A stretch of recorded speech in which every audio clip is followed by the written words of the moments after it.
They sent me the invitation, then they sent the message asking me not to come. It arrived on a Tuesday. Thick paper cream-colored with gold trim like the kind used for weddings or old money funerals. The front read, Whitmore Family Reunion, June 8th, 6:45 p.m. Elan Easton Hotel. My fingers hesitated at the seal, but I didn't open it. I didn't need to. I'd seen that hotel name before. Many, many times. That was my signature on the bottom of their booking contract. Before I could turn the envelope over, my phone buzzed. A message from Sophie, my cousin, the one always tasked with planning things and soft landings. I already knew what it would say. Claire just wanted to reach out before you open the invite. The venue's really tight on space this year. We've got a lot of out-of-town guests and a formal setup, governors, friends of granddads. You know, it's going to be elevated. I hope you understand. Maybe next year, that emoji at the end. That little red heart. It was the punctuation mark of people who wanted to look kind while cutting you out. No confrontation, just a soft removal. This wasn't the first time Christmas cards with my name left out. Family group emails that skipped over career updates when it came to me. They didn't argue with me, they just airbrushed me out of the frame. They said I was hard to place, that my path was non-traditional, that I was doing my own thing. They meant, you don't make us look good anymore. I walked back into my office. The city glowed outside the tall glass windows, Manhattan early summer golden haze along the river. On my desk sat the signed event packet for the Whitmore reunion, Elan Easton Hotel. Sophie had booked it through our corporate site like any other client. The events coordinator forwarded it to me for approval. I'd raised the internal rate 20%. Approved it myself. They didn't know that C.E. Whitmore, CEO of Elan Group, owner of 17 boutique hotels across 4 countries, was me. They didn't know that the girl who once cleaned rooms and folded towels for minimum wage now signed off on their catering preferences. They didn't even know I still used the Whitmore name. That's the funny part. I didn't want to go. I didn't need their approval, but I wasn't going to let them keep writing this version of me that suited their comfort. The one that had quietly disappeared. I turned toward the bookshelf and reached for the small black frame. Inside it, a plastic name tag, Claire, Housekeeping Brooklyn, 2012. I hadn't looked at it in years. But that night I left it on the desk, dead center, just in case I forgot why I had said yes to myself when they had said no.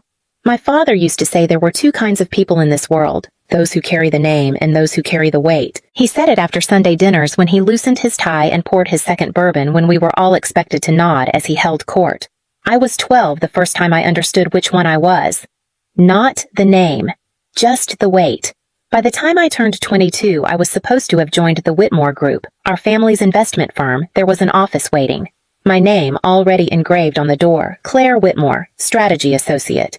It lasted 3 months, not because I wasn't capable, but because I asked too many questions about people. No one wanted to think about housekeepers, doormen, the hotel staff whose pensions our firm had quietly restructured out of existence. You think too small, my father snapped during one of our last conversations. You have no vision. He said it after I told him I wanted to leave finance and go into hospitality. You want to carry luggage for a living? No, I told him. I want to understand what people carry. That was the last time we spoke with any real honesty. After that, it was a long silence, measured in skipped birthdays, unanswered emails, and formal greetings sent through cousins like couriers. I went to Cornell, studied hotel management, graduated with honors. I thought maybe someone would show up to the ceremony. They didn't. A year later, I was working in Brooklyn. My first job, room attendant at a small 3-star hotel off Atlantic Avenue. 8 floors, no elevator service towels that smelled faintly of bleach and old lemon. I cleaned 24 rooms a day. I learned to make a bed fast and tight, the corners crisp like hospital sheets. I scrubbed bathtubs while humming Patsy Cline under my breath. I said, "Yes, sir," and, "Of course, ma'am," and smiled through every complaint about thread counts and parking fees. And I loved it because it was mine. Earned, not inherited. That's when Sophie sent me that photo, a group picture from her wedding. Everyone smiling in pearls and navy blue. I wasn't in it. I had been there. I'd sat near the kitchen at a table with 2 servers on break and a florist who left early. She told me it was because I probably felt more comfortable there. 2 days later, someone forwarded me a screenshot from the family group chat. A photo of my housekeeping name tag, captioned, "She wanted to clean toilets. Guess she got what she wished for." They laughed. No one defended me. Not even Aunt Mavis, who used to slip me hard candy and whisper, "You don't have to be like them." I learned something that day. You don't have to be erased violently. You just have to be cropped out of enough photos left off, enough emails, seated far enough from the center of the room. Eventually, even you start to wonder if you were ever really there. So, I made peace with it. I stopped waiting to be remembered. And I started building something that couldn't be ignored. I moved to Vermont with a suitcase, a second-hand laptop, and just enough money to last me 3 months. It wasn't part of a plan. Not exactly. I just needed somewhere quiet to think. Somewhere nobody knew my last name or what it used to mean. I rented the back room of an old farmhouse that had been converted into guest lodging. The floorboards creaked, the heating was uneven, and the owners, a retired couple named May and Ron, paid me in cash to manage bookings and clean the rooms. They gave me room 4. The smallest one. Sloped ceiling, 1 window, twin bed. I loved it immediately. That was where Elan began. Not the hotel. The idea. It started with a notebook, just scribbles at first. Observations, questions. Why did guests return to some places and not others? Why did some staff stay for years while others quit in a week? Why did tired people, grieving people on the edge walk into certain rooms and feel safe, while others made them feel like intruders? I watched everything. I wrote it all down, then I started improving things. Not by throwing money at problems, there was no money to throw, but by noticing what others didn't.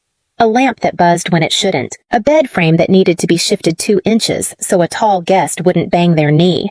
A homemade sign by the front door that confused guests when they arrived, so I redesigned it in Word and printed it on heavy cardstock. Small things, but they mattered. The guests started asking for me by name. Claire, not Miss Whitmore. Just Claire. When May and Ron decided to sell the place, I made them an offer, not a large one, but I came with spreadsheets. Loyalty data, a 3-year plan. They said yes. I rebranded it as Elan House, my first property. 5 rooms, no staff but me. But I gave it everything. New linens, fresh paint. A welcome card in every room, handwritten. You're here. Now. You can rest. People remembered that line. I didn't have a marketing team. I didn't need one. Word of mouth brought the next round of guests. Guests brought stories. Stories brought investors. Not many at first, just enough. Within 4 years, I opened a second location, then a third. I hired former housekeepers as managers, paid them above standard. No uniforms, no plastic smiles, only people who knew what it meant to serve without being stepped on. By the time I turned 30, Elan had become a name in its own quiet way. Small luxury, understated comfort. Hospitality without the glitter or the groveling. But still, I didn't use mine. Not publicly. All the properties were registered under C.E. Whitmore Holdings, which most people assumed stood for a man. That was fine with me. Let them think it. I wasn't hiding, I was choosing silence. It gave me room to build without their noise. But in my office behind the bookshelf tucked between books of linen samples and scent profiles, I kept the name tag, Claire, housekeeping. The plastic was scratched, the lettering faded. I'd worn it long after it cracked. I framed it. Black wood. No glass. I didn't hang it on a wall. I didn't display it for guests. I didn't tell my staff about it. But some nights when the last email was sent and the last decision made, I'd take it down and hold it in my hand. Not to remember how they mocked me, but to remember what I had built when no one was looking. I didn't build Elan to get even. I built it to have a place where no one would ask me to leave. They'd chosen Elan Easton for the reunion. Of all the hotels in the state, they picked mine. They didn't know it, of course. Sophie booked through the usual corporate channel, bragging in the group email about pulling strings to secure such a sought-after venue. We're lucky, she wrote. The manager said, the owner is very private, but once they heard our family name, they fast-tracked our request. I had fast-tracked it all right. I bumped them into a higher service tier, increased staffing, custom linens, and I approved it personally digitally. Of course, I never signed anything by hand anymore. It's easier to keep quiet when you don't leave fingerprints. The booking name, read Whitmore Family Reunion. 82 guests requested by Sophie Delacroix, née Whitmore. Event type, private heritage, dinner billing. Contact, E. Whitmore. The irony was sharp enough to slice through granite. I instructed our guest relations manager Hannah to handle all communication. She was young, attentive, and beautifully unbothered by family politics she knew nothing about. To her, Sophie was just another client with too many opinions about flower arrangements a week before the event. I called Hannah into my office. "Treat them kindly," I said, "but not delicately." She raised an eyebrow. "What do you mean?" "Don't handle them like Crystal. Just serve them like anyone else, exactly as they asked to be treated." Hannah smiled. She understood more than I'd said aloud. That night I drafted a brief message to Aunt Mavis. She was the only one I thought might listen, the only one who'd ever truly looked me in the eye when I was little. "If you're going, come at 6:40, don't let them wander in early, it matters." She didn't reply, but the message was marked, "Read." That was enough. For the next 6 days, I didn't sleep much. I reviewed every detail, the room layout, seating, signage, lighting cues. I made sure the signage was just right, subtle, elegant, and precisely timed. At the last minute, I adjusted one small thing. Each guest suite received a welcome card. Normally, it included a printed note from the host family. This time, I replaced it with a single sentence. "We hope your stay reminds you where you come from and what was never truly lost. C.E.W." It wasn't signed in full, but I knew someone would notice. On the day of the reunion, I didn't arrive through the front entrance. I came through the staff hallway, same one I used back in Brooklyn. There's something grounding about moving past crates of dishware and carts of fresh towels before stepping into a ballroom dressed in white hydrangeas and crystal light. It reminds you how much of luxury rests on what stays unseen. I wore navy, no jewelry, hair pinned tight, nothing that said, "Look at me." Everything about the room already would. At 6:45 on the dot, they arrived, first in 2s and 3s, then in larger groups. Laughter too loud, shoes too shiny. That very specific kind of performance that only happens when people who haven't seen each other in years suddenly feel the need to prove they've still got it. Sophie entered like a cruise director, all hand waves and cheek kisses. My father followed 10 minutes later, flanked by 2 men I didn't recognize but knew instantly, finance types. All watches and whispering. I watched from a small monitor in the back hallway. No one missed me. That was the beauty of it. They had already told themselves I didn't belong, and so their eyes never searched for me. But that was about to change. At exactly 7:15, the lights dimmed slightly in the ballroom. It was subtle, just enough to hush the chatter, just enough for people to glance around with polite curiosity. Then came the soft chime, 3 tones, clear and slow. Sophie was mid-sentence about the hand-blown glassware when a hotel manager approached her with a clipboard and a careful smile. "Miss Delacroix," he said gently, "the owner has asked that we begin the welcome presentation now." Sophie blinked. "The owner?" "Yes, ma'am." She looked momentarily confused. "I don't think that's necessary. We've already thanked the staff. Besides, I've been in touch with your office for weeks. The owner doesn't do these things." The manager didn't argue. He only turned toward the stage, and then the screen lit up.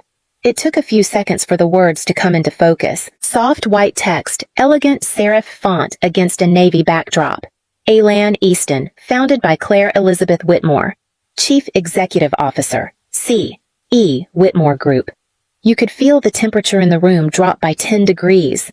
The champagne flute slipped from Sophie's hand and shattered on the marble. My father's mouth opened slightly, but no words came out. Someone near the back let out an audible, "Wait, what?" I stepped onto the small landing that overlooked the ballroom. My heels clicked softly as I moved toward the railing. Calm, clean lines, hair pinned tight. I looked exactly like what they'd always claimed I wasn't. I stood still for a moment, letting the silence stretch. Then I spoke steady and unraised. "Good evening. I know many of you didn't expect to see me here tonight. I wasn't invited after all." Laughter. Nervous. Sharp bubbled up from one table and then died. "But I thought it was time someone properly welcomed you to Elan Easton. After all, you're standing in my home." Gasps, whispers, shifting chairs. Sophie stepped forward, red-faced. "Claire, what are you doing?" I met her eyes. "You booked this hotel under your name. You said the owner gave you a courtesy rate because of the Whitmore family name." "That part was true. I gave you exactly what you asked for, plus 20%. My voice didn't shake. That was the victory. You all spent years talking about me like I was something to be embarrassed about, a housekeeper, a dropout, a waste of a name. You told people I disappeared. I looked around the room from table to table. Familiar faces, older now, but still fixed in the same old expressions of polite surprise and discomfort. But I didn't disappear. You just stopped looking. My father stood slowly. Claire, he said, his voice was gruff, unreadable. You own this hotel, I own 17, I said quietly. Across 4 countries. He was silent. And I'm not here for applause, I continued. I don't want your approval. I came to return something I signaled to Hannah. She and 2 staff members entered from the side carrying black folders, elegant leather-bound. Each guest received one. Inside a copy of their event contract signed by C.E. Whitmore. Their suite rates. A note that read, "Sometimes the story you try to erase still finds its way to the wall." In the back of the room, I saw Aunt Mavis lift the folder and laugh softly. I turned to leave, but just before I stepped away, an older man near my father stood up, someone I didn't recognize. He asked, not unkindly, "Why didn't you use your full name from the beginning? Why hide?" I paused, because I wanted to build something without anyone deciding what it was before it had a chance to grow. The man nodded. He understood. Maybe more than the others. I walked off the landing. Behind me, the screens faded to black, and for the first time in years, I no longer felt invisible. The ballroom was quieter after that. They stayed, of course. My staff served dinner just as scheduled. The roast duck was perfect. The wine was chilled, the music soft enough to keep people from saying what they really wanted to say. Sophie sat at her table, stiff folding and unfolding her napkin. She didn't look at me again, but I noticed when she reached into her folder and reread the contract. Her mouth moved like she was trying to form a sentence but couldn't. I left before dessert. There was nothing more I needed to hear. Before heading upstairs, I asked the front desk to reroute Sophie's suite. The VIP room she had insisted on, the one she'd made several calls to secure, was reassigned to a diplomat who had coincidentally arrived late and very pregnant. Sophie's new room was still beautiful, but it faced the alley. It was the same type I'd once cleaned for $9.75 an hour. My father never came to find me, but Aunt Mavis did. She knocked on my office door around 11 p.m. I didn't invite her in. She didn't ask. She just passed me an envelope. Inside was a photograph. One I hadn't seen in years. I was maybe 8, standing on the back porch of the old family house, holding a lemonade pitcher with 2 hands. My father's hand was resting on my shoulder. I remember that day, not because of anything big, but because I spilled the lemonade minutes after the photo was taken and thought for sure I'd be yelled at. But no one said a word. They just laughed. That was the last time I remembered feeling like I belonged. On the back of the photo in Mavis's slanted handwriting was one sentence I never forgot. "You were part of us." That was all. She walked away before I could respond. The next morning, I took the elevator to the staff floor. The cleaning team was starting shift. A few nodded. One young woman smiled shyly and looked away. I walked to the old storage room we'd converted into a break space. It still had a coat rack near the back wall. I took the framed name tag from my bag, Claire, housekeeping. I hung it on the rack, just above the place where most staff left their jackets. No plaque, no spotlight, just wood and nail. Later that afternoon, Sophie left a note in her room. "You didn't deserve what we did, but I didn't know how to undo it." I didn't answer. But when the reunion emails went out the next year, the return address read claire.e.whitmore@elan.group.